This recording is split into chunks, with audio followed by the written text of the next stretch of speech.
স্বাগত প্রযত্নে বাংলাদেশে। এই আয়োজনে আপনাদের সাথে আছি আমি তানিয়া হারুন।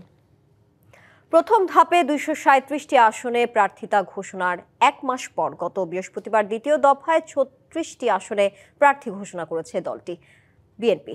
নির্বাচন পিছিয়ে গেলে দেশে ফ্যাসিস্টের মাথাচাড়া দেওয়ার সুযোগের মধ্য দিয়ে ভয়াবহ এক সংকটের দিকে ধাবিত হবে জানিয়ে বিএনপি নেতারা বলছেন, অনিবার্য কারণ ছাড়া নির্বাচন বিলম্ব চায় না বিএনপি। তবে এতে যেন অনেকটা ক্ষুব্ধ দলটির মিত্ররা, যার প্রমাণ বিএনপির দীর্ঘদিনের রাজনৈতিক মিত্র বাংলাদেশ লেবার পার্টি। দলটি গতকাল বিএনপির সঙ্গে 20 বছরের সম্পর্ক ছিন্ন করে অভিযোগ করেছে, বিএনপি নির্বাচন ও সরকার গঠনের প্রশ্নে দেওয়া প্রতিশ্রুতি ভঙ্গের পাশাপাশি মিত্র দলগুলোকে মাইনাস করে এককভাবে নির্বাচনে যাওয়ার চেষ্টা করছে। আগামী ফেব্রুয়ারি নির্বাচন সামনে রেখে কৌশলে পরিবর্তন এনেছে বিএনপি ও জামায়াতে ইসলামী। মিত্র দলগুলোকে আগে যতটা সংসদীয় আসন ছাড়ার ঘোষণা দিয়েছিল, সেই অবস্থান থেকে দুই দলই সরে এসেছে। বিএনপি আগে 50 আসনের কথা বললেও এখন প্রাথমিকভাবে মিত্র দলগুলোকে 13টি আসন নিশ্চিত করেছে। আর জামায়াত 100 আসনের প্রতিশ্রুতি দিলেও এখন বলছে আগের ঘোষণাটি আনুষ্ঠানিক নয়। অন্যদিকে জোট করা না করা নিয়ে অস্বস্তি বিরাজ করছে এনসিপিতে। এই ইস্যুতে যেন অনেকটাই বিভক্ত তারা। জানা গেছে, ছাত্রদের প্রতিনিধি হয়ে সরকারে যাওয়া দুই উপদেষ্টা জোটকে কেন্দ্র করেই নাকি এখন এনসিপিতে যোগদানে অস্বীকৃতি জানাচ্ছে। এবারে জোট রাজনীতি কি তবে ক্ষমতার ভাগাভাগির জন্য বিশ্বাস ভঙ্গের রাজনীতিতে পরিণত হতে যাচ্ছে? এসব নিয়ে আলোচনায় আজ প্রযত্নে বাংলাদেশ অনুষ্ঠানে আছেন বিএনপির শিক্ষা বিষয়ক সহ সম্পাদক ও সাবেক সংসদ সদস্য হেলেন জেরিন খান এবং আছেন এনসিপির যুগ্ম সদস্য সচিব আলাউদ্দিন মোহাম্মদ। দুজনকেই স্বাগত জানাচ্ছি প্রযত্নে বাংলাদেশ অনুষ্ঠানে। আলাউদ্দিন মোহাম্মদ, আপনাকে দিয়ে শুরু করতে চাই। জোট নিয়ে নানা মহলে যখন প্রশ্ন উঠছে তখন বলা হচ্ছে এনসিপিতে জোট করা না করা নিয়ে অস্বস্তি বিরাজ করছে। বিএনপি জামায়াত প্রসঙ্গ থেকে আপনারা সবসময় মুখে বলে আসছেন যে আলোচনার সুযোগ আছে, আবার বলছেন আপনারা জোট করবেন না, আপনাদের এককভাবে নির্বাচন করার সিদ্ধান্ত আছে বা সেই প্রত্যাশা আছে। জোট নিয়ে আসলে আপনাদের অবস্থান কি, কেন স্পষ্ট করছে না, নাকি জোট নিয়ে সিদ্ধান্তরা আপনারা নেবেন না, বিএনপি জামায়াত যা দিবে তাতেই আপনারা খুশি থাকবেন? কি বলবেন? আপনাকে ধন্যবাদ। আমার সহ-আলোচক সংগ্রামী নেত্রী, ওনাকে শুভেচ্ছা। এবং যারা দেখছেন, মূলত আপনি লাস্ট যেই পয়েন্টটা বললেন যে বিএনপি জামাত যা দিবে তা নিয়ে খুশি থাকবে কিনা, ব্যাপারটা দেখেন, এনসিপি রাজনীতিটা শুরুই হয়েছে আপনার সংগ্রামের মধ্য দিয়ে। সো আমরা রাজনৈতিক দল গঠনের পূর্বেই এমন কিছু ঘটনায় আমরা যুক্ত ছিলাম, বাংলাদেশের যা রাজনৈতিক যে পট পরিবর্তন এবং বাংলাদেশের পুরো রাজনৈতিক সংস্কৃতির বড় পরিবর্তনের সম্ভাবনা তৈরি করেছে। সেই প্রেক্ষিতে আসলে জোটের যেই রাজনীতি, এই রাজনীতি আসলে কেন জোটের রাজনীতি আমরা যদি বলে ধরেন, এখন যে রাজনৈতিক দলগুলো একে অপরের প্রতিপক্ষ হয়ে দাঁড়িয়েছে, তারা কিন্তু একটা দীর্ঘ সময় রাজনৈতিক জোটের মধ্যে ছিল। কারণ কি? কারণ তাদের একটা অভিন্ন লক্ষ্য ছিল যে তারা আসলে একইভাবে একটা অপশক্তির বিরুদ্ধে লড়াই করেছেন এবং তারা ভিন্ন রাজনৈতিক দর্শন থাকা সত্ত্বেও অভিন্ন শত্রুর বিরুদ্ধে লড়াই করতে গিয়ে তারাই রাজনৈতিক জোট গঠন করেছেন। এখন বর্তমানে যে বর্তমান অবস্থাটা কিন্তু আগের মতো নাই। ধরেন আগে যেরকম ছিল, ধরেন একটা অভিন্ন শত্রু আছে, পাশাপাশি আপনার রাজনৈতিক দর্শনের মধ্যেও কিন্তু একটা অভিন্নতা দেখা দিয়েছিল বিভিন্ন জায়গায়, একটা ন্যাশনালিস্ট জায়গা থেকে। এবং আমরা দেখেছি যে অতীতের সরকার অনেক বেশি রকমভাবে বিদেশি শক্তির উপর ডিপেন্ডেন্ট ছিল, বিশেষ করে নির্বাচনগুলো পরিচালনার ক্ষেত্রে। সেই ক্ষেত্রে কিন্তু সেই শক্তিকে প্রতিহত করার জন্য বাংলাদেশপন্থী সমস্ত শক্তি কিন্তু এক হয়ে গিয়েছিল। তাদের মধ্যে যে দূরত্ব ছিল না তা কিন্তু নয়, দূরত্ব ছিল বলেই কিন্তু আজকে তারা তাদের মতো পথ বেছে নিয়েছে। এনসিপির ক্ষেত্রে ব্যাপারটা এমন হয়েছে, এনসিপি এমন একটা জায়গা থেকে শুরু করেছে যে জায়গাটা ছিল বাংলাদেশের জন্য একটা ক্রস রুট। বিশেষ করে রাজনীতি এমন পক্ষ এক জায়গায় চলে এসেছিল, তারা কিন্তু এখনও দূরে দূরে সরছে, তাদের সরাটা কিন্তু এখনো শেষ হয় নাই। আপনি দেখবেন ভবিষ্যতে রাজনীতিতে আরও বেশি, আমি এটা বিভাজন বলবো না, আরও বেশি সক্রিয়তা তৈরি হবে। আরও নতুন নতুন শক্তি মনে করবে যে আমার সাথে তো ওনার এই জায়গায় মিলছে না, সো ওনার সাথে আমি, যেটা আপনি বললেন লেবার পার্টি, তো লেবার পার্টির সাথে বিএনপির রাজনীতি হয়তো কখনোই এক ছিল না, কিন্তু দেখা গেল যে লেবার পার্টি হয়তো কিছু জায়গায় বিএনপির সাথে মনে করেছিল যে এই জায়গায় আমরা একসাথে থাকলে আমাদের দুজনেরই উইন হবে। বিএনপি লেবার পার্টিকে নিয়েছিল, লেবার পার্টি বিএনপিকে গ্রহণ করেছিল। এই জায়গা থেকে বর্তমান যে অবস্থায়, এই অবস্থায় কিন্তু এনসিপির রাজনীতিতে জোট গঠন মূলত নির্বাচনকে সামনে রেখে। কারণ নির্বাচনে আপনার এনসিপির যেই কন্ডিশন, এই কন্ডিশনে এনসিপি সবগুলো জায়গায় এমন একটা কন্ডিশনে যাবে যেটা ছুঁই ছুঁই জায়গা যাবে। কিন্তু এনসিপি হয়তো নির্বাচনে, যেটা মনে করছে অনেকে এনসিপির মধ্যে, যে তারা নির্বাচনী বৈতরণী কিছু জায়গায় পার হতে গেলে হয়তোবা সে যদি অন্য কোনো শক্তিকে সাথে নেয় তাহলে তার যেই উদ্যোগটা এটা আধা আধি অবস্থা থাকবে না, হয়তো পূর্ণতা পাবে। এইটার বাইরে কিন্তু সংস্কার ব্যতীত আর কোনো গ্রাউন্ড নেই নির্বাচনের রাজনৈতিক জোটের ক্ষেত্রে। তো সেক্ষেত্রে আমরা, আপনি যেটা বললেন যে বিএনপি জামাত, আমরা মনে করছি শুধু বিএনপি জামাত না, এখানে যারাই আসলে আরও অন্যান্য রাজনৈতিক দল আছে সবাই মিলে একসাথে যদি, মানে যেহেতু এখানে অনেকগুলো রাজনৈতিক দল যখন একই ভয়েস একই ধরনের রাজনীতি নিয়ে মাঠে বিরাজ করে তখন কিন্তু একটা বড় ইম্প্যাক্ট সৃষ্টি করে না।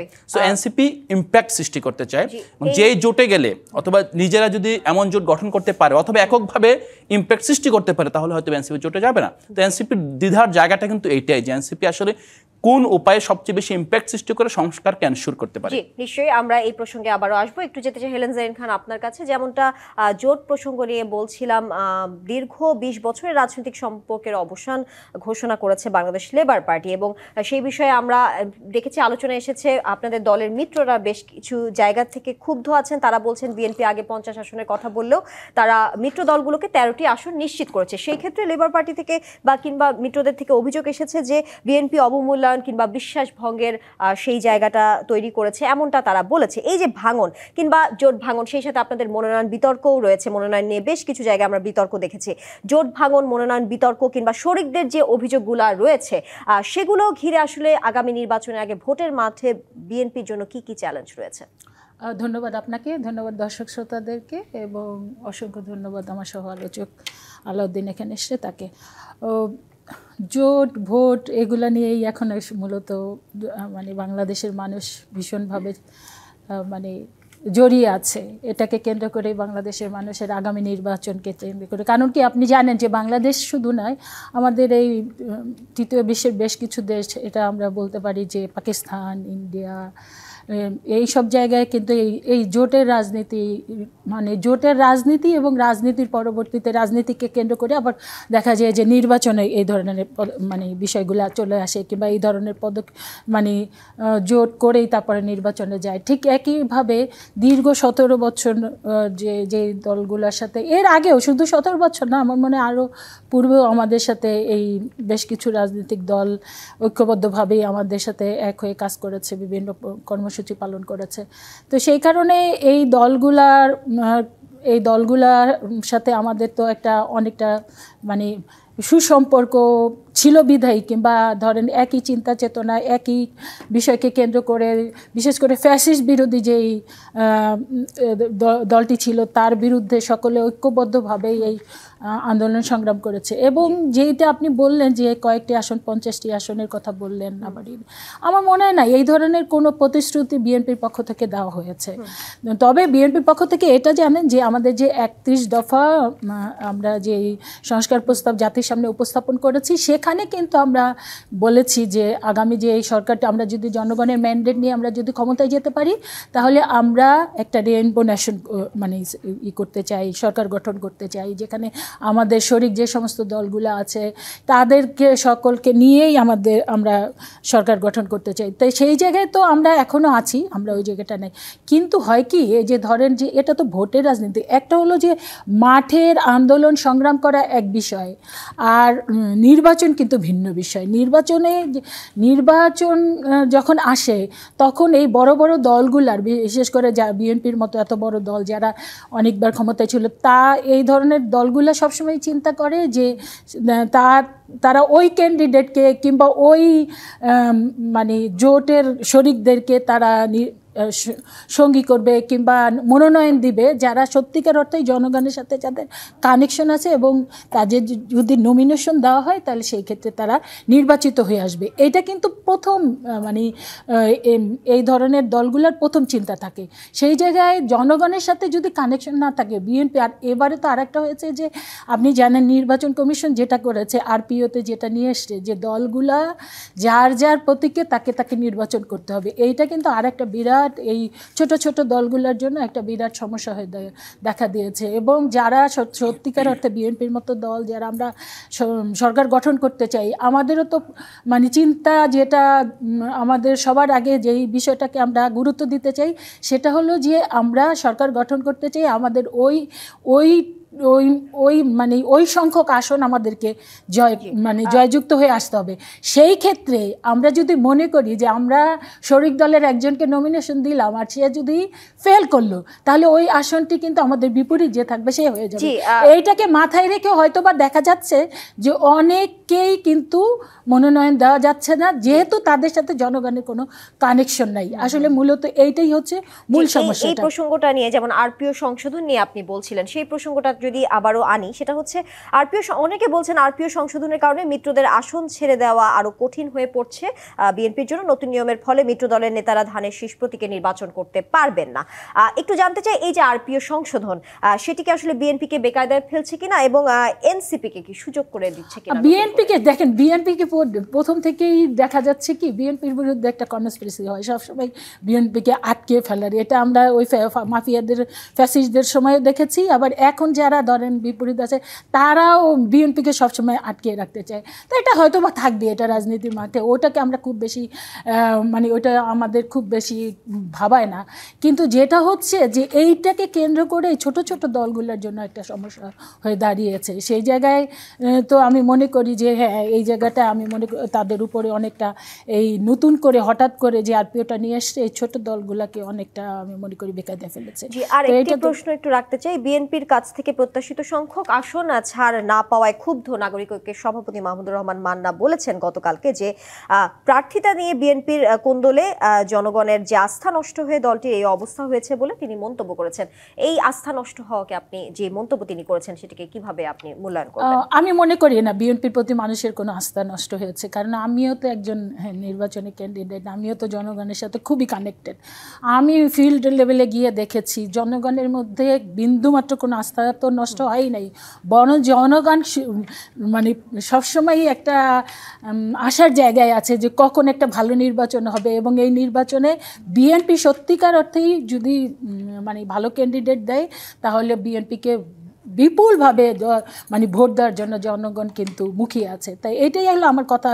মান্না ভাই তো খুবই মানে আমিও শ্রদ্ধা করি তাকে, তো শ্রদ্ধার জায়গা থেকেই বলি যে মান্না ভাই কোন দৃষ্টিকোণ থেকে বলেছেন আমি জানি না, তবে আমি একজন ফিল্ড লেভেলের কর্মী হিসাবে আমি যেটা বলতে চাই যে মোটেই আস্থার মানে আমাদের প্রতি আস্থা মানুষের তো কমেই নেই, বরং অনেক ক্ষেত্রে বাড়েছে। এবং এইটার যে বাস্তবই সেটা কিন্তু আপনারা দেখতে পারেন দেশনেত্রী বেগম খালেদা জিয়া কে কেন্দ্র করে যেই ধরনের মানুষের ভালোবাসা, যেই ধরনের মানুষের রেসপেক্ট, যেই ধরনের মানুষের আত্মা থেকে মানে আমাদের চেয়ারপারসন দেশনেত্রী বেগম খালেদা জিয়ার প্রতি ভালোবাসা দেখাচ্ছেন, এই সব কিছু। হ্যাঁ, তো এটা ঠিক যে আমাদের প্রিয় নেত্রী দেশনেত্রী বেগম খালেদা জিয়া কোনো দলে এখন আর কোনো দলের মধ্যে সীমাবদ্ধ না, তিনি দলের ঊর্ধ্বে চলে গিয়েছেন। এটা যেমন সত্য হবে, ঠিক একইভাবে যে আমরা তো তারই অনুসারী, আমরা এই জাতীয়তাবাদী দলটার তো দীর্ঘ বছর তার নেতৃত্বে আমরা চলে এসেছি। সেই দিক থেকে আমি বলবো যে না, মাহমুদুর রহমান মান্না ভাইয়ের সাথে আমি একেবারেই একমত না।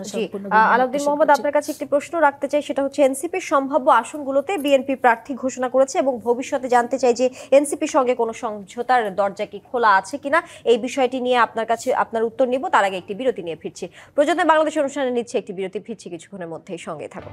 আবারও স্বাগত প্রযত্নে বাংলাদেশ অনুষ্ঠানে। আলাউদ্দিন মোহাম্মদ, বিরতির আগে আপনাকে কাছে একটি প্রশ্ন রেখেছিলাম, এনসিপির সম্ভাব্য আসনগুলোতে বিএনপি প্রার্থী ঘোষণা করেছে, ভবিষ্যতে এনসিপির সঙ্গে আসলে কোনো সমঝোতার দরজা কি খোলা আছে কিনা, সেই বিষয়টি নিয়ে একটু জানাবেন। আরেকটি বিষয় আপনার কাছে রাখতে চাই, যেমনটা আমরা বলছিলাম যে অন্তর্বর্তী সরকারে থাকা দু একজন উপদেষ্টার আগামী নির্বাচনে অংশ নেওয়ার বিষয়টি বেশ জোরে সোরেই আসলে আলোচনার জন্ম দিয়েছে, অন্তর্বর্তী সরকারের নিরপেক্ষতাকে দারুণভাবে প্রশ্নের মুখে ঠেলে দিয়েছে। একটু জানতে চাই, ছাত্রদের পক্ষ থেকে আসলে শক্তি হয়ে যে উপদেষ্টা হয়েছিলেন, যে দুজন উপদেষ্টার কথা বলা হচ্ছে, নির্বাচন সামনে রেখে তাদের যে অবস্থানের বিচ্যুতি হলো, সেটিকে আসলে কিভাবে দেখছেন? অনেকে বলছেন বিশ্বাসঘাতকতা করেছে তাদের এই নিরপেক্ষতা নিয়ে, যেহেতু আগামী নির্বাচনে অনেকটা তত্ত্বাবধায়ক সরকারের ভূমিকাই থাকবে অন্তর্বর্তী সরকার, সেটিকে আসলে কিভাবে দেখবেন? আপনারা বিব্রত হয়েছেন কিনা দুই উপদেষ্টা নিয়ে জানাবেন। প্রথমত আপনি যেটা বললেন যে বিএনপি যখন 237টি আসনে প্রার্থী দিয়েছিলেন, তো তখনও তো আপনার মানে এনসিপির আসনেই প্রার্থী দিয়েছেন। তারপর যখন 36 আসনে প্রার্থী দিয়েছেন সেটাও এনসিপির আসনে দিয়েছেন। এনসিপির তো কোনো এরকম আসন নেই যে এই 300 আসনের মধ্যে এই 50টা এনসিপির ওই 100টা এনসিপির। এনসিপি একটি নিবন্ধিত রাজনৈতিক দল হিসেবে 300 আসনেই তারা প্রার্থী ঘোষণা করতে পারে। সো 300 আসনেই আমাদের, 300 আসনেই বিএনপির, 300 আসনেই জামাতের, সব দল সব দলের প্রার্থী দেবে। তারপর যদি তাদের কারো ক্ষেত্রে বোঝাপড়া মনে হয় তখন তারা হয় প্রার্থী উঠিয়ে নেবে অথবা সেখানে তারা একটা অ্যাকোমোডেট করবে একে অপরকে। কিন্তু আপনার এই নির্বাচনকে ঘিরে, জোটকে ঘিরে আমরা যেই ধরনের রাজনীতি দেখতে পাচ্ছি, আপনি সিম্পলি আমার খুব খারাপ লাগছে। কেন খারাপ লাগছে? দেখেন, আপনি আরপিও সংশোধন বলেন কিংবা এই নির্বাচনী জোট বলেন, এমপি হবে তো, এমপি তো জনগণের ভোটে হবে। আপনি যে জনগণ ভোট দিবে, জনগণকে সামনে রেখে আপনি তার সামনে ক্যালকুলেশন করতেছেন যে তুমি আমাকে ছাড়বা, আমি তোমাকে ছাড়বো, আমি এর সাথে থাকবো না কেন, মানে ও আমাকে এই আসন ছাড়লো না। আবার বলতেছে ধরেন মানে কিছু কিছু ক্ষেত্রে যে আপনারা যে আলোচনাটা করছেন যে উনার মার্কা আমি কেন নির্বাচন করতে পারবো না। যদি রাজনীতিবিদদের ব্যক্তিত্ব বোধ থাকে, তারা জনগণের সামনে রেখে তারা গোপনে আলোচনা করতে পারে কি করবে না করবে। যে জনগণের কাছে আপনি যাবেন, জনগণ আপনাকে রায় দিবে, সেই জনগণের সামনে যদি এত ধরনের আপনার বাণীকাটি করছেন, এত ধরনের আপনার ছলচাতুরি করছেন, এই জনগণের সামনে আপনি কিভাবে যাবেন? এটা এনসিপির ক্ষেত্রে যেমন সত্য, এটা অন্যান্য রাজনৈতিক দলের ক্ষেত্রে সত্য। আমরা শুরু থেকে এখন পর্যন্ত বলছি, দেখেন আমাদের রাজনৈতিক দলের নিবন্ধন পেপার পেয়েছি গত সপ্তাহে। সো আমাদের কাছ থেকে আসলে বিএনপি জামাতের মতো আসলে আশা করবেন না। আমরা চেষ্টা করছি এই নির্বাচনকে ঘিরে আমরা তৃণমূলে পৌঁছাতে। আমরা আমাদের ব্যাপক সমর্থন, আপনি গত সপ্তাহে যে সার্ভে এসেছে, রিপোর্ট এসেছে আইআরএর সার্ভে, সেখানে আপনার 12% মানুষ এনসিপির নাম শুনে নাই, মানে শাপলাকুলিরও নাম শুনে, এনসিপির নাম শুনে নাই। তারপর সেখানে দেখেন 6% হলো এনসিপির ডাই হার্ট ফ্যান, তারা এনসিপি নির্বাচনে জিতেও খারাপ তারা ভোট দিবে। 32% হলো তারা এনসিপিকে লাইক করে, পছন্দ করে। যদি এনসিপি তাদের কাছে যেতে পারে তাহলে তারা এনসিপিকে ভোট দেবে। যদি না যেতে পারে, যেমন এনসিপি সে পছন্দ করে এনসিপিকে, কিন্তু সে শাপলা মার্কার কোনো প্রার্থী তারা আসলে দেখতে পেল না, তখন সে কী করবে? তখন তো আমরা বলতে পারবো না যে আপনি তো শাপলাকে বেছে নেন নাই। প্রথমত আমাকে তার কাছে যেতে হবে। এবং আমাদের যে চ্যালেঞ্জ, আমাদের চ্যালেঞ্জ কিন্তু জনগণের রায়ের চ্যালেঞ্জ না, আমাদের চ্যালেঞ্জ হলো 300 আসনে মানুষের কাছে যাওয়ার চ্যালেঞ্জ। ওই 38%, 32% যারা আমাদেরকে ভালোবাসে, 6% যারা প্রস্তুতি নিয়ে রেখেছে আমাদেরকে যে কোনো পরিস্থিতিতে ভোট দেবে, তাদের কাছে যাওয়ার চ্যালেঞ্জটা আমাদের মোকাবেলা করতে হবে। কিন্তু অবস্থা দৃষ্টি মনে হচ্ছে যে আমরা এই 38%কে আমরা কাউন্ট করছি না, আমরা সেই 12%কে কাউন্ট করছি না যারা আমাদের নাম জানে না। আমাদের তো একটা বড় চ্যালেঞ্জ তাদের কাছে আমাদের নামটা পৌঁছানো, তাদের কাছে আমাদের যাওয়া, যে এনসিপি এক্সিস্ট করে। এই জায়গা থেকে আমি বিশ্বাস করি যে এই যে প্রশ্নটা করলেন, উইথ ডিউ রেসপেক্ট, আসলে এটা এইভাবে আলোচনা হওয়ার দরকার নেই। এনসিপি 300 আসনে নির্বাচন করবে, যদি কোনো আসনে প্রার্থী না দিতে পারে। জোট নিয়ে আপনাদের অবস্থা এখনো স্পষ্ট না, সেটি নিয়ে কেন জোট নিয়ে আমাদের অবস্থা স্পষ্ট হবে না? আমরা বারবার বলছি, একবার বলছেন আপনারা জোট করবেন না, একবার বলছেন আলোচনার সুযোগ আছে, একবার বলছেন আপনারা এককভাবে নির্বাচনে অংশগ্রহণ। পুরো বিষয়টি নিয়ে আসলে বিষয় কিন্তু একটাই, যেমন আমরা এককভাবে নির্বাচন করতে চাই, এটা হলো আমাদের চাওয়া। এই চাওয়া আসলে আপনার কোনো ধরনের হেরফের নাই। আমি ব্যক্তিগতভাবে চাই এনসিপি এককভাবে 300 আসন নির্বাচন করুক। যেই দলটা লেবার পার্টি, যারা আজকে বিএনপি তাদেরকে আসন না দেওয়াতে, একটি আসন না দেওয়াতে তারা মনোকষ্ট পেল, এই দলকে যারা ভালোবাসে তারাও চাইবে 300 আসনে প্রার্থী দিতে। এখন এটা ক্যাপাসিটির প্রশ্ন, এটা একটা প্র্যাগমেটিক সিদ্ধান্তের প্রশ্ন যে আমি কি আমার সংগঠনকে 300 আসনে ডিপ্লয় করব, নাকি আমি 20, 30টা, 50টা আসনে যেখানে আমার স্ট্রেংথ আছে সেই জায়গায় আমি টার্গেট করব। আমি আপনাকে জাস্ট শেষ করে দিই, আপনি এই জিনিসটা, মূল জায়গাটা হলো যে এনসিপি কনসিস্টেন্টলি বলে আসছে যে আমরা একটা বড় রাজনৈতিক দল হতে চাই, জনগণের কাছে একটা পছন্দের বিকল্প হতে চাই। সেই বিকল্পের জায়গায় আমরা বড় রাজনৈতিক দলের মতোই বিহেভ করব। যদি জাতীয় ঐক্যমত্যের প্রশ্নে এবং নির্বাচনের পরবর্তী যেই সরকার আসবে, যে রাজনৈতিক পরিস্থিতি আসবে, সেটার জন্য দেশের সামগ্রিক স্থিতিশীলতার জন্য এনসিপির কোনো প্রয়োজন হয় যে অন্য কোনো দলের সাথে জোট করে অথবা অন্য কোনো জোটের সাথে জোট করে তারা বাংলাদেশের পরিস্থিতিকে স্বাভাবিক করবে, সেটার জন্য আমরা ওপেন আছি। আমরা কখনো এটা বরদাস্ত করব না। আরেকটি প্রশ্ন আপনার কাছে রেখেছিলাম, সেটির উত্তর আপনার কাছে আসবো। একটু যেতে চাই হেলেন জেরিন খান আপনার কাছে। যেমনটা আলাউদ্দিন মোহাম্মদ বলছিলেন আরআইআর জরিপ নিয়ে, তিনি বলছিলেন এনসিপির জনপ্রিয়তা, সেই সাথে একটু জানাতে চাই 5 আগস্টের পর আমরা সবাই আসলে পুরো দেশবাসী ধারণা করছিল যে বিএনপি একতরফাভাবেই নির্বাচনে জয়ী হবে, কিন্তু 15 মাস পর ধারণা অনেকটা পাল্টে গেছে। এই আরআইআর জরিপই আসলে তার প্রমাণ। কেন বলছি আমি আপনাকে একটু পরিষ্কার করতে চাই। জরিপে দেখা যায় যে 30% ভোটার বিএনপিকে, 26% ভোটার জামায়াতে ইসলামীকে এবং 6% ভোটার এনসিপি এনসিপির পক্ষে মত দিয়েছেন। এই যে আড়াইয়ের জরিপে জামায়াতের জনপ্রিয়তা যে বাড়াটা আমরা দেখলাম বেড়েছে, সেই তথ্যটা আপনাদের জন্য উদ্বেগজনক কিনা? ওটাই না। এই একটা জরিপ করেছিল, এটা আমার সম্ভবত 2023 সালে। তখন সে বলেছিল 80% লোক শেখ হাসিনারে ভোট দিবে। 70%। এবার দিয়েছে 70%, কিন্তু ওই সময় তারা যে জরিপটা দিয়েছিল সেটাতে বলেছিল আওয়ামী লীগে 80% লোক, আওয়ামী লীগের % লোক চায় যে শেখ হাসিনা আবারও প্রধানমন্ত্রী হোক।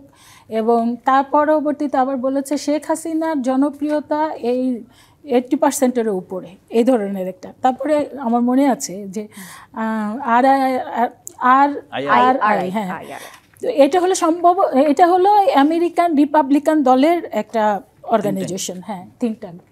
তো ওরা এই ধরনের জরিপ করে, কাজেই এর উপরে আমার মনে হয় না বাংলাদেশের মানুষের কোনো আস্থা আছে। অতীত দিনে তাদের যে সমস্ত জরিপ অনেকটাই, কিন্তু যদিও আমাদের কিন্তু এই ধরনের জরিপ তাদের কাছ থেকে আমরা প্রত্যাশা করি না, কারণ আমেরিকার জরিপের প্রতি তো মানুষের একটা ভিন্ন রকমের একটা কি বলবো চিন্তা থাকে, কিংবা ভিন্ন রকমের একটা প্রত্যাশা থাকে। কিন্তু সেই জায়গায় এই ধরনের জরিপ যখন দেওয়া হয়, আর এখানে বলেছে যে 70% লোক এই অন্তর্বর্তীকালীন সরকারের উপরে তারা সন্তুষ্ট প্রকাশ করছে, আমার মনে হয় এইটা একেবারে সম্পূর্ণ। এই কারণে আপনি জানেন যে একমাত্র ঢাকা শহর ছাড়া, ঢাকার বাইরে এছাড়া বর্তমান অর্থনৈতিক অবস্থা, বর্তমানে ব্যবসা বাণিজ্যের অবস্থা, আইন শৃঙ্খলার অবস্থা, এবং অন্তর্বর্তীকালীন সরকারের এই বিভিন্ন উপদেষ্টাদের যে ধরনের কথাবার্তা, যে বিভিন্ন স্টেটমেন্ট যেসব মানে চলে আসতেছে, এই সব মিলিয়ে বাংলাদেশের মানুষ তো ভীষণভাবে একটা অনিশ্চয়তার মধ্যে দিয়ে তারা প্রতিটা দিন তাদের জীবনযাপন করছে। সেই জায়গায় যদি এই ধরনের একটা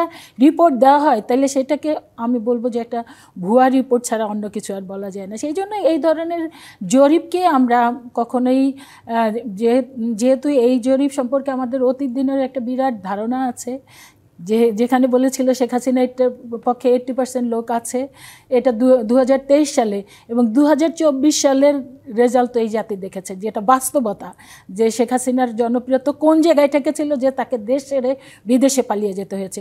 কাজেই এই জরিপের প্রতি বিএনপির কোনো আস্থা নাই। আমি মনে করি এই বাংলাদেশের কোনো মানুষের এই ধরনের জরিপের প্রতি কোনো আস্থা নেই। আর একটা কি বলছিলেন যেন, আর একটা প্রশ্ন, উদ্বেগজনক কিনা সেটাই প্রশ্ন রেখেছিলাম আসলে, যে জামায়াতে ইসলামের যে জনপ্রিয়তা বাড়ছে বিভিন্ন ক্ষেত্রে, সেই ক্ষেত্রে কোনো উদ্বেগজনক না, আমি মনে করি না। তবে 5ই আগস্টের পর, জুলাই গণ অভ্যুত্থানের পর সবাই আসলে এক ধারণা করছিল একতরফাভাবে বিএনপি নির্বাচনে জয়ী হয়ে যাবে, যেমনটা সবার ধারণা ছিল। কিন্তু আসলে 15 মাস পরে সেই ধারণা পাল্টে গেছে। অনেক বিশ্লেষকরা তাই আসলে না, দেখেন, ধারণা না, অনেক বিশ্লেষক যেমন এইটা বলছে, আবার অনেক বিশ্লেষক কিন্তু এইটাও বলছে যে বিএনপি 2/3 মেজরিটি নিয়ে ক্ষমতায় আসবে, এটাও কিন্তু বলছে। কাজে এই ধরনের জরিপগুলো আসতেই থাকবে, এই ধরনের ধারণাগুলো আসতেই থাকবে। এইটার বাস্তবতা হলো যে একটা অবাধ, সুষ্ঠু, নিরপেক্ষ নির্বাচন, এবং সেই নির্বাচনের মধ্যে দিয়েই হলো প্রকৃত চিত্র জাতির সামনে উঠে আসবে। এবং আমরা এই কারণেই আমরা বারবার করে বলি যে এই সমস্ত ধারণা জরিপ এইগুলার অবসান হওয়া দরকার, কারণ এইটা কিন্তু মানুষের মধ্যে সত্যিকার অর্থেই বিভিন্ন সময় বিভিন্ন রকমের দুশ্চিন্তা ফেলে দেয়। সেই জায়গা থেকে মুক্ত করার জন্য বাংলাদেশে একটা নির্বাচন, এবং সেই পথেই এখন আমরা হাঁটছি। বাংলাদেশ এখন নির্বাচনী ট্রেনে উঠে গিয়েছে। নিশ্চয়ই আমরা আবারও আলোচনায় ফিরবো, একটি বিরতি নিয়ে ফিরছি। প্রযত্নে বাংলাদেশ অনুষ্ঠানে নিচ্ছে একটি বিরতি, সঙ্গে থাকুন। আবারও স্বাগত প্রযত্নে বাংলাদেশ অনুষ্ঠানে। আলাউদ্দিন মোহাম্মদ, আপনাকে দিয়ে এবারে শুরু করতে চাই। জোট প্রসঙ্গ নিয়ে আমরা আলোচনা করছিলাম। জাতীয় পার্টি থেকে বের হয়ে যাওয়া কিছু দল তারা জোট গঠনের চেষ্টা করছে, এমনকি 14 দলের সঙ্গেও তারা আলোচনা করছে। শুরুতে জানতে চাই এই জোটকে আসলে কিভাবে দেখছেন? 14 দল বলতে আমার এখানে আওয়ামী লীগের সাথে যুক্ত ছোট ছোট দল সরি, আমরা মনে একটু ইনফরমাল চলে গিয়েছি। মূল জায়গাটা হলো যে নির্বাচনকে সামনে রেখে এটা খুব প্রত্যাশিত যে এখানে আওয়ামী লীগের বিসি টিম কিছু মাঠে নামবে। তো আমার মনে হয় নাগরিক অধিকার বিবেচনায় যদি কেউ অপরাধী এবং আওয়ামী লীগের সাথে প্রত্যক্ষভাবে যারা ফেসিবাদকে বাংলাদেশে সাস্টেন করা এবং বাংলাদেশে গণহত্যা, খুন, গুম এদের সাথে যুক্ত ছিল, এইরকম ব্যক্তিবর্গকে সরকারের উচিত হলো এই নির্বাচনে কোনোভাবে প্রতিদ্বন্দ্বিতা না দেওয়া, এবং এরকম যারা আসলে অনেকগুলো রাজনৈতিক দল হচ্ছে ভুইফুর, ওয়ান ম্যান ওয়ান পার্টি, তাদের কাজই হলো বড় বড় রাজনৈতিক দলের সাথে থেকে লেজিটিমিস করা যে আমরা 10 দল 15 দল 20 দল। সেক্ষেত্রেও গভর্নমেন্ট এবং নির্বাচন কমিশনের উচিত হলো যে জাতির স্বার্থে সামনের দিনগুলোতে যাতে নির্বাচনে বড় ধরনের কোনো আপনার প্রক্সি কেউ খেলতে না পারে সেই জায়গা থেকে যাতে সচেতন থাকা। কারণ অ্যাট দ্য এন্ড এই নির্বাচনটা খুবই গুরুত্বপূর্ণ সবার জন্য। এই নির্বাচনটা যদি সত্যিকার অর্থে আপনার অপেক্ষাকৃত নিরাপদ এবং সুষ্ঠু গ্রহণযোগ্য করে না তোলা যায়, তাহলে কিন্তু ভবিষ্যতে বাংলাদেশে আপনি যতই গণতন্ত্রের কথা বলেন, নির্বাচনের কথা বলেন, এটা এই হোঁচট খেলে আর এটা জনগণের আস্থা উঠে যাবে। তো এই আস্থা ফিরিয়ে আনা কিন্তু এই নির্বাচন কমিশনের জন্য ফরজ। এখানে আসলে কোনো ধরনের আপনার হেলাফেলা করা উচিত হবে না। আর আপনি যেটা ওই পূর্ববর্তী প্রশ্নে বলছেন উপদেষ্টাদের আপনার নির্বাচনে অংশগ্রহণের ব্যাপারে, আমরা মনে করি যে বাংলাদেশে যে কোনো নাগরিকের রাজনৈতিক দল এবং নির্বাচনে অংশগ্রহণের অধিকার রয়েছে। তবে বাংলাদেশে যেহেতু সবসময় ক্ষমতার আশেপাশে থেকে রাজনৈতিক দলগুলোকে প্যাট্রোনাইজ করা হয়, অথবা ব্যক্তি তার মতো করে নাগরিকদের বিভিন্নভাবে রাষ্ট্রীয় ক্ষমতা, রাষ্ট্রীয় সুযোগ সুবিধা ব্যবহার করে ভোটারদেরকে আপনার ইনফ্লুয়েন্স করার চেষ্টা করে, সেক্ষেত্রে আমি অবশ্যই বলবো যারাই নির্বাচন করতে চান তারা জাতির সামনে এসে তাদের সম্পদের হিসাব নিকাশ দিয়ে তারা যেভাবে হোক তার নাগরিক অধিকার তিনি এনজয় করতে পারেন আইনিভাবে। তবে উচিত হলো যে বাংলাদেশের এই যে একটা অস্থিরতা, এই অবস্থার সুযোগ নিয়ে তারা যাতে এমন কিছু না করেন যেটা আসলে পূর্ববর্তী রাজনৈতিক আপনার সংস্কৃতির সাথে যায়। তাদেরকে উচিত গণঅভ্যুত্থানের শক্তি হিসাবে, আমি শুধুমাত্র দুজন উপদেষ্টার কথা বলছি না, এই পুরো অন্তর্বর্তীকালীন সরকারই কিন্তু গণঅভ্যুত্থানের একটি আপনার প্রোডাক্ট অথবা বাই প্রোডাক্ট। সো তাদেরকে কখনোই গণঅভ্যুত্থানের যেই মানুষ অংশগ্রহণ করেছে, যারা এখানে শহীদ হয়েছেন, আহত হয়েছেন, এমন কিছু করা উচিত না তারা যাতে মনে করে যে কেন আমার ভাই জীবন দিতে গেল, এই ধরনের একটা জায়গা যেখানে আর কোনো পরিবর্তন হবে না। তো তাদের উচিত দৃষ্টান্ত স্থাপন করা। তাদের কাছ থেকে আমরা এর বেশি কিছু চাই না। জি, হেলেন জারিন খান, একটু আপনার কাছে আসতে চাই। আলাউদ্দিন মোহাম্মদের সাথে আলোচনা করছিলাম জাতীয় পার্টি থেকে বের হয়ে যাওয়া দলগুলো নিয়ে। একটু আপনার কাছে জানতে চাই জাতীয় পার্টির বিষয়ে। জাতীয় পার্টি থেকে প্রত্যাশা কিংবা বলতে পারেন আগ্রহ প্রকাশ করা হয়েছে যে সুযোগ পেলে বিএনপি বা জামায়াতের সাথে জোটবদ্ধ নির্বাচন করতে তারা আগ্রহী। একটু জানতে চাই এই যে জনাব জি এম কাদেরের নেতৃত্বে থাকা যারা আছেন তাদের সাথে কি কোনো আলোচনা হচ্ছে কিনা আপনাদের সাথে, এবং যদি নাও হয়ে থাকে সেই সুযোগ তারা যে আগ্রহী জোটবদ্ধ করতে, সেই আগ্রহ কিংবা সুযোগ আপনার দল দেবে কিনা, এই বিষয়টি নিয়ে জানতে চাই। আরেকটি বিষয় নিয়ে জানতে চাই, আজকে জামায়াতের আমির বলেছেন যেই দল নির্বাচন করছিল তারাই এখন নির্বাচন বানচালের চেষ্টা করছে। আসলে তিনি কোন দলকে ইঙ্গিত করেছেন? আমি জানি না উনি কোন দলকে ইঙ্গিত করেছেন। ওটা উনি নিজের দিকে নিজে তাকিয়ে বলছেন না নিজেকে দাঁড়িয়ে বলছেন, আমি জানি না ঠিক। তবে উনি বলছেন যে যারা সব সময় নির্বাচন শুরু থেকেই করছে সেই বিষয়টি। নির্বাচন শুধু দল না, প্রত্যেকটা বাংলাদেশের প্রতিটা মানুষই চাচ্ছে। আর নির্বাচন আমি মনে করি আমাদের সাথে যতগুলা মানে কি বলবো, এই মাফিয়া বিরোধী যতগুলো অ্যালায়েন্স দল ছিল, শরিক দল ছিল, তারা প্রত্যেকেই নির্বাচন চেয়েছে। কাজেই উনি কোন দলকে ইঙ্গিত করেছেন আমি ঠিক বলতে পারবো না।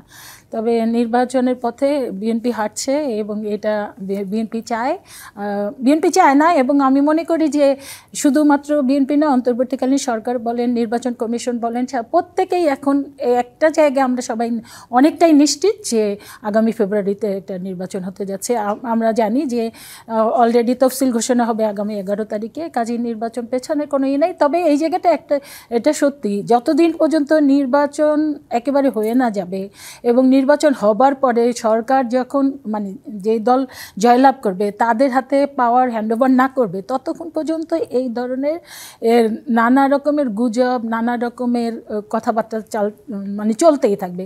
কাজে এই বিষয়গুলো আমরা একটা বড় বৃহৎ দল হিসেবে আমরা অনেকগুলো নির্বাচন করেছি, সেই অভিজ্ঞতা থেকে আমরা বুঝি যে এগুলো চলতে থাকবে, এগুলো চলমানই থাকবে। এগুলাকে আমলে না যেমন নিব না, ঠিক একেবারেই ইগনোর করব না, কারণ প্রত্যেকটা জিনিসেরই যেমন পজিটিভ নেগেটিভ দিক আছে, সব কিছু নিয়েই আমাদের চলতে হবে। তবে আমি মনে করি যে এখন আর যে যত কথাই বলুক, নির্বাচন পেছানো, নির্বাচন হবে না, কিংবা নির্বাচন যারা চেয়েছে তারা এখন নির্বাচন পেছাতে চায়, আমার মনে হয় এই কোনো কথাই আগামীতে বাংলাদেশের মানুষ মেনে নেবে না। বাংলাদেশের মানুষ করেছিলাম জাতীয় পার্টি ঘিরে তাদের সাথে আলোচনা আর যে সুযোগ দিবেন কিনা।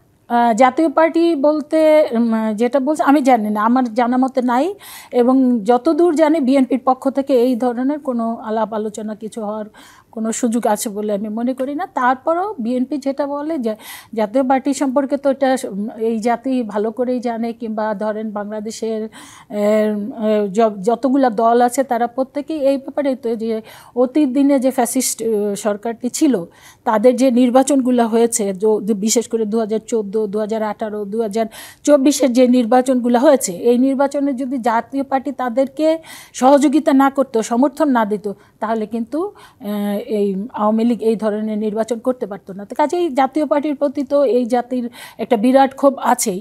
কিন্তু বিএনপি অ্যাজ এ দল হিসেবে, রাজনৈতিক দল হিসেবে সবসময় বিএনপি যেটা মানে বিশ্বাস, এবং বিএনপি যেটাকে সামনে রেখে মানে যে বিএনপির কনস্টিটিউশন চলছে সেটাতে হলো যে ধরেন কোনো দলকে মানে এটা কি বলে, নির্বাহী আদেশে কোনো দলকে ব্যান করা কিংবা করা, এটার পক্ষে বিএনপি না। বিএনপিকে যদি মানে কোনো দলকে যদি রিজেক্ট করতে হয়, কোনো দলকে যদি শেষ করে দিতে হয়, কিংবা কোনো দল যদি নিশ্চিহ্ন হতে হয়, তাহলে সেটা জনগণই প্রত্যাখ্যান করবে, এই নীতিতে বিএনপি বিশ্বাসী। তাই সেই কারণে বিএনপি মানে চায় যে দলগুলা জনগণ দ্বারা প্রত্যাখ্যিত হোক। তা আমি মনে করি যে জাতীয় পার্টি যেই কর্মকাণ্ড অতীত দিনে করেছে, তারা যদি নির্বাচনে যান এবং নির্বাচনে জনগণ তারা প্রত্যাখ্যিত হবে, সেই জায়গায় বিএনপি কিছু বলার নেই। এটাই হলো বিএনপির বক্তব্য। আর বিএনপি আমার মনে হয় না জাতীয় পার্টিকে খুব বেশি গুরুত্ব দিয়ে জাতীয় পার্টি আসতে চাইলেও জাতীয় পার্টিকে নেওয়ার কোনো সুযোগ আছে, এটা আমার মনে হয় না। জি, আপনাদের দুজনকেই ধন্যবাদ আজকের প্রযত্নে বাংলাদেশ অনুষ্ঠানে আমাদেরকে সময় দেওয়ার জন্য। আজকের মতো বিদায় নিচ্ছি প্রযত্নে বাংলাদেশে। ফিরবো আগামী শুক্রবার। তার ডিবিসির সঙ্গে থাকুন।